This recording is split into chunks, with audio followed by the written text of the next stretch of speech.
With summer just being a few months away, at this stage, everyone's looking to get in shape. So what I'm going to do in this video is I'll cover the 8 steps that you need to follow in order to get into the best shape possible this summer. And at the end then, I'll talk about how you can still incorporate your social life and what adjustments that you need to make along the way so your progress doesn't plateau. And by following these 8 steps, you should get in incredible shape, leaner, stronger, and feeling more confident in yourself, just like my clients Jay, Joe, and Suzanne did. Step number 1 would be to get your calories on point. Of course, it's the most obvious one everyone hears is a calorie deficit. But if you're not in a calorie deficit, you simply will not lose fat. In order to get your calorie deficit, obviously you need to figure out what your weight is, your height is, your age, and then you can do some calculations based also off your activity levels, how much training you could commit to, your daily activity, and so on. You don't have to cut a massive chunk of calories in one go. Obviously you find what your maintenance is and you come below that. Ideally you want to be 500 below your maintenance in order for you to lose 1 pound per week. But even if you started at 2 or 3, you can see how the body responds and you can adjust from there. When I say 2 or 3, I mean 200 or 300 calories below your maintenance. And the thing about getting into that calorie deficit, there's a reason behind that, because most people, I would say 99% of the people that we work with, have to go into a calorie deficit first to lose body fat. I get people that come to me say they want to build muscle, they want to add size, but if they're carrying unnecessary body fat, they're going to add to that if they go straight into a muscle building phase. And what's the point in that when you're going to not really see any muscle definition? Yes, you can build some muscle, but you're also going to add more fat to the fat that's already there. So my advice would be, if you've fat to lose, if you can't see a bit of definition in your abs, then it's a good idea to go into a fat loss phase first. Just like my client David here, who had a pretty lean enough starting point, but he still had fat to lose. So you can see the difference of him between his starting point to 12 weeks later, when he got so much leaner, so much more defined, so much more muscle to show for it as well. Another thing when it comes to your calories and calorie deficit, I highly recommend you track if you want to get the most accurate results, because random eating is just going to lead to random results. Okay, so I would recommend weighing your food out. If you are someone who is just totally against that, you're going to have to use portion control a little bit more. So understand what's actually on a plate. A fist of carbs, a palm of protein, a thumb of fats.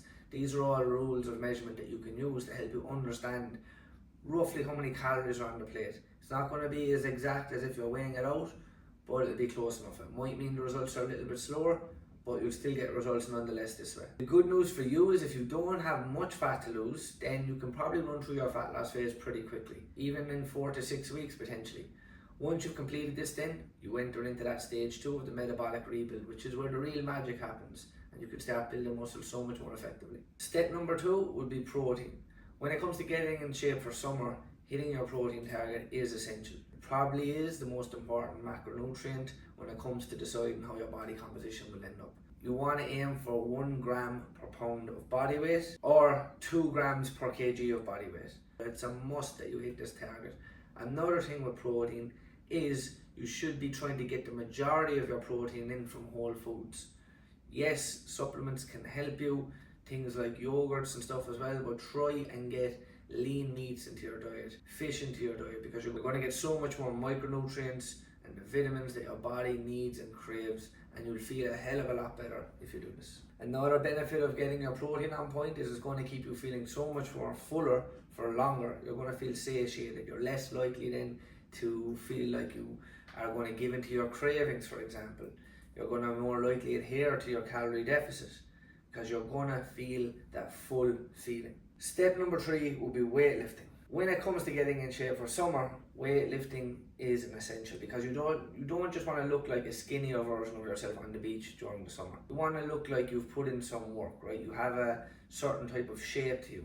For the ladies, you want that hourglass figure. For the lads, you want that narrow waist and wide shoulders, that V-taper look, that beach body look. Weights is going to allow you to do that. Strength training is getting stronger, giving your body a reason to change. No one wants to just look like a skinnier version of themselves, because you end up not really looking healthy either that way. So lift weights, it's going to do you the world of good in terms of your metabolism, your mental health, your bone density, just overall long-term health. and also your confidence, because when you're going to look so much better, you're going to feel a hell of a lot better as well up here. People have this misconception that you need to be in the gym as well 6 or 7 days of the week to see results. That couldn't be further from the truth. All you need to do is 2 to 4 sessions in the gym per week, and you'll see results if you train with true intensity. If you're going in there with the mindset that you're going to try and do that little bit better than you did the previous week. If you're going in there and going through the motions, of course, it doesn't matter what you do in there, you're not going to see results, okay? So you must give the muscle a reason to change. Obviously, when you're in a calorie deficit, towards the end of your fat loss phase, the weightlifting can become a bit more challenging when it comes to making progress. You're not going to see your numbers climb and climb and climb. It will come to a point where you're just going to focus on maintaining your strength, and that should be the goal then. You might even see a dip in your strength towards the very end. This is normal. Once you begin stage 2, which we call in our progress blueprint, which is the metabolic rebuild, you'll start to see that change very, very quickly, and your numbers will just go through the roof. So in a fat loss phase, yes, try your best to focus on getting stronger in the early days, but towards the end of a phase, it should be just about maintaining the strength that you've built. And treat your gym sessions like you treat an appointment for the doctor or the dentist. You're not going to miss those, are you? So don't miss your gym sessions either, because they are actually setting you up for your long-term health at the end of the day. So if it's 3 days per week, schedule it in at the start of the week. Say, right, Monday, Wednesday, Friday, I'm going to be in there. Maybe it's only 2 days you go on a Tuesday and a Thursday. If you have plans at the weekend and you can't make the Friday, you move things around. You can adjust and you can adapt to whatever the week throws at you. Don't just skip them just for the sake of skipping them. Commit to it, stay disciplined with it, and again, the more disciplined and consistent you can be with it, the more results you want to see. And for the ladies who have this misconception that lifting weights is going to make you look big and bulky, it is extremely difficult to get big and bulky looking. Please take that misconception out of your mind. If you go to the gym, you're actually going to be making yourself look more toned. Like 1 kg of body fat and 1 kg of muscle, they weigh the same of course, but one is so much denser than the other. You will see here, muscle is a lot smaller looking than 1 kg of body fat. If you strip off that body fat, if you tone the muscle, you're going to look so much leaner, so much tighter, in such a better shape than you would be if you're carrying around excess body fat. Step 4 would be daily steps. When it comes to getting in shape for summer, steps are essential. Daily movement, your NEAT, your non-exercise activity thermogenesis. And this is a thing that's often overlooked by most people. People these days, they live very sedentary lives. They do office jobs, and they get home after sitting at the desk all day and they throw themselves on the couch and they're not getting enough steps in. We all hear this 10k steps as the magic number, but I believe it should be the minimum target that people should be aiming for. Not even every day, but on an average across the week. So if you look back on Sunday at the week gone by, you should say, yes, I did hit 10k on average, or I hit 70k in total. Of course, some days might be higher and some days might be lower, but if you can do that, I can guarantee you're going to see significant changes in your body composition. You're going to get a massive improvement in your whole digestive system, especially if you're smart enough to get walks in after you eat, which really, really helps your insulin sensitivity. And again, it goes towards your overall health. All of these things are helping with your health. And at the end of the day, if you can remind yourself of this, that movement is medicine for your body, then getting your daily steps in is going to be one of the key factors in you getting in shape for summer. Another benefit of getting your daily steps in is obviously the more active that you are, the less you're going to have to restrict yourself on your calories, because you're increasing your energy expenditure. So you're going to be burning more calories the more you move. So if you can ramp your steps up, let's say to 12, 13, 14, 15k per day on average, that means you don't have to restrict your food as much as you would. If you can't get much movement in, you're going to have to diet that bit harder. You're going to have to get into more of a deficit. Keep that in mind. Movement is going to help speed up your metabolism, and it's going to speed up your fat loss results. Step 5 would be meal structure. When it comes to getting in shape for summer, having proper meal structure to your days and to your weeks is going to help you so much more than just randomly eating and just picking at things and just trying to eat on the go or off the fly. At the beginning of your week, or even at the weekend before your week starts, you should plan out your shopping for that week. You should batch cook as well, if you're into batch cooking. I know some people don't like that and having food in the fridge for a few days, but trust me, it's going to save you a hell of a lot of time in the kitchen. You're less likely to go for something that's convenient, let's say, okay, because you come home and you're tired and you don't feel like cooking a meal. If you have something in the fridge, you don't want to leave that food go to waste, and especially if it's tasty food, if it's healthy food, you're going to want to eat that instead. Also, your meals don't have to be boring and bland, but I do recommend you keep it some bit simple. You know, you don't have to try and do extravagant things all of the time unless you're really into that, but you just need to account for what you're putting into your meals. What you cook your meals in is important as well, whether that's coconut oil, extra virgin olive oil. Yes, these are healthy oils, but they're very easy to overconsume because of the fat content in them. Just be careful and mindful and track what you're putting in, what you're cooking your meals in. Sauces and things like that you can use are, you know, low calorie ones such as sriracha, Nando sauce, soya sauce, sweet chili sauce. These can make the meal super tasty, as well as herbs and seasonings. I would probably, myself personally, tend to mix up my lunches and dinners more than anything else.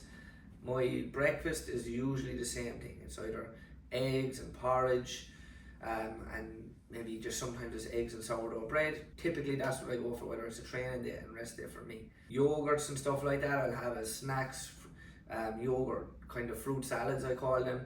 I'll add some protein into them as well, so I can actually hit my protein target, mix them with fruits, peanut butter, honey. When it comes to fat loss, you want to just make sure you're actually feeling satiated from the meals that you're hitting. Meal frequency as well. Like, some people can go off eating less meals throughout the day, like even 2 and 3 meals, or 2 meals and a snack, or 3 meals and a snack.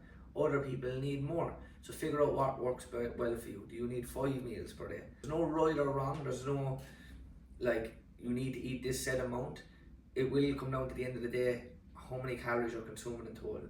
You need to adhere to that calorie deficit. So whether it's 1 meal or 5 meals, get the structure dialed in and the frequency of your meals. Make it something that you can stick to.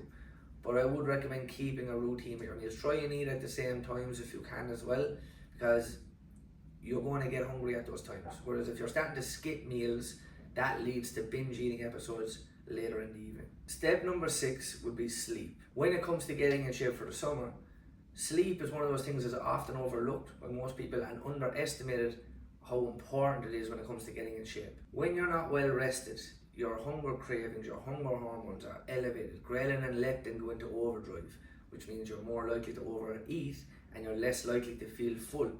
This has a massive impact, of course, on you trying to achieve your fat loss results and getting in shape for summer, because you're going to find it harder to not give in to the cravings.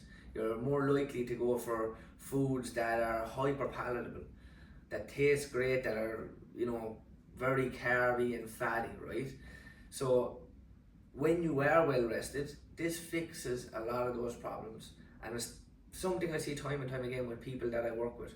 Whenever I see sleep as an issue, progress is a lot slower. When you get your sleep right, things start to fall into place. Your energy is better, your mood is better, your decision making is better, your performance is better in the gym, your recovery. So you're going to see compounding effect in terms of your results. So prioritize sleep, make sure you're getting enough sleep, whether that's 7 or 8 hours. Everyone's different, everyone has a certain amount that they will operate best off. Step 7 would be water, of course, and staying hydrated. People often mistake hunger for thirst. I see this time and time again. These days people don't drink enough water.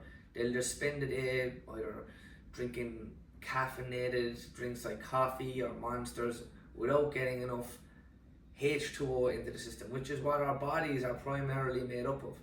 If we're not drinking enough water, we're going to be more likely to pick at stuff. We're going to feel lower in energy. We're going to feel like we can't perform when we're in the gym. Okay, what fills our muscles up? It's water. When we consume carbohydrates and glycogen, we're pulling more water into that muscle. This is going to help us with performance as well, of course. So if you're not hydrated enough, you can, you know, have problems with even just focus, mental clarity. You can get headaches. It can impact so much of your day, and it's such a simple thing to do. Just keeping a bottle of water near you at all times throughout the day and sipping on it, aiming for between 2 to 4 litres. Aim on the higher side, obviously, if you are someone that's a bigger individual. On the lower side, if you're more petite. Step 8 is supplements. Supplements are there to supplement what you're already doing. They're not essential. Steps 1 to 7 are the essentials to getting in your best shape this summer. But supplements can help, of course. They have their place, but don't be reliant on them. They shouldn't be coming at the top of this list, let's say. Now, when it comes to supplements I recommend, I would say the essentials would be protein, because a lot of people are not hitting their protein targets, unfortunately, or they struggle to hit it. So it can help. If you can hit your protein target just through food, fine, that's great, fantastic. If not, add some protein to your diet, mix it into your porridge, add it into your yogurt, have it as a shake. The next one would be creatine. Creatine, we now know as it's the most tested supplement in the world. So much studies and research that backs it, that it helps with not just your performance in the gym and your recovery, but so many other things. If you've poor sleep, it can actually help negate the effects of poor sleep. It can help with mental clarity. It can help with your decision making. The list goes on and on. So I recommend everyone should be taking creatine. Men dosing from 5 to 10 grams. Women 3 to 5 grams is enough per day. Omega-3s is another one that I recommend everyone should be taking. The reason being is a lot of people are deficient in omega-3s. They have a much higher omega-6 content in their body. With omega-3s, our ratio is often out because of the diet that a lot of people consume these days. So your ratio for omega-6 to omega-3s should be 2 to 1 or 3 to 1. But often these days, people are at 15 to 1 or 20 to 1, which is way too far out, which again will cause more inflammation in our bodies. Omega-3s are going to help you with your inflammation, they're going to reduce cardiovascular disease, they're going to help with your skin, your hair, your nails, so many of the vital functions that go on within your body. You can get a lot of omega-3s in your diet if you're consuming enough salmon, flax seeds, walnuts, chia seeds, but a lot of people aren't consuming this on a regular basis. So supplementing on a daily basis with omega-3s will help you get a sufficient amount into your body. The next supplement that I would recommend, particularly for people who struggle with sleep, would be magnesium. Most people again are deficient in these days. For people that want to get into that deeper sleep state, get better REM sleep, magnesium biglycinate is the one that I would recommend. There's so many benefits. It actually reduces muscle spasms, it can relax the muscle, especially if you're training regularly. Your muscles are going to feel a little bit beat up, right? So it will benefit with that. It will get you into a more relaxed sleep state. It can reduce stress and anxiety, and again, it's going to just massively help with your overall quality of sleep. The last supplement that I do recommend for people specifically who are not getting enough sunlight is vitamin D.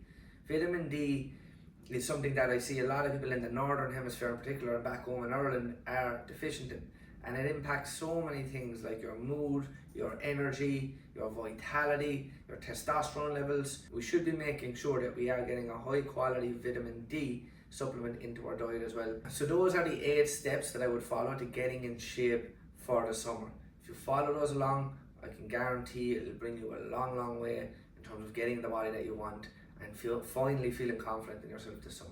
Now I wanted to touch on fitting in the social life as well, because it is an important aspect when it comes to getting in shape. Is it something you need to cut out completely? No, it's not.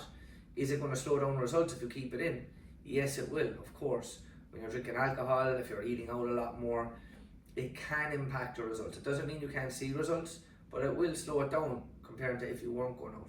I do recommend trying to calm it down a little bit when you're in your fat loss phase, because it means you can get through your fat loss phase much quicker. And the quicker you get in and out, the quicker you can get to more freedom and flexibility. But if you have a busy, let's say 8-12 weeks coming up on the lead up to summer, and you still want to get in shape, my advice would be plan ahead with a plan accordingly, make allowances for the nights out. Don't just try and be in your calorie deficit all week, but not consider that you need more calories saved for the weekend when you know you're going to send yourself way over and beyond what your calories would be for that day. So you might have to go deeper into the deficit through a term we like to call calorie banking from Monday to Friday, where you might save up an extra 200 calories per day, let's say. That will give you a hell of a lot more freedom and flexibility than on that Saturday night. Try and avoid having 2 and 3 nights out in a row as well. You know, unless you're having a wedding or something like that where, you know, there might be the afters, there's no need to be overdoing it when it comes to your nights out. If you really want to get in shape, take it seriously, be disciplined, and just don't do the dog on it. When it comes to the eating outside of things, you know, you don't need to always go for the 3 courses if you do eat out. You don't need to be picking at others or eating leftovers on other people's plates. You just need to be saying, right, what is the smartest decision I can make? Because I love to eat out myself, but I'll always look at the menu and say, what's the smartest choice that's going to help me stay in line with my goals? And oftentimes it's still a really tasty choice. It's probably going to be a lean meat with a side of carbs and maybe a side of veg as well to get some fibre in. If you're ordering wine to the table, don't need to drink the whole bottle of wine. Have a glass of wine with your meal. Very easy to factor in things like this. Very easy to factor in eating out and still getting results.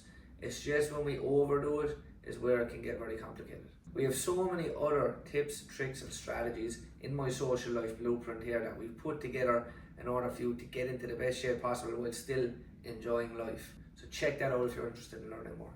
I'll drop the link of the social life blueprint below. The last thing I'm going to touch on is when you should make adjustments throughout the duration of your fat loss phase. You're going to hit plateaus if you just stick to the same calories, you stick to the same steps, and you don't start adding in things like cardio. In the beginning, you're going to see consistent progress if you're adhering to your calorie deficit, but eventually the body does adapt and adjust and things can slow down. In order for you to make sure things keep moving along in the right direction, you're going to have to make certain adjustments. That might mean reducing your calories a bit more, primarily your carbohydrates and fats. That might mean increasing your energy expenditure through your daily activity, your steps. It might mean adding in a tool like cardio, where you can, again, increase your energy expenditure in another way.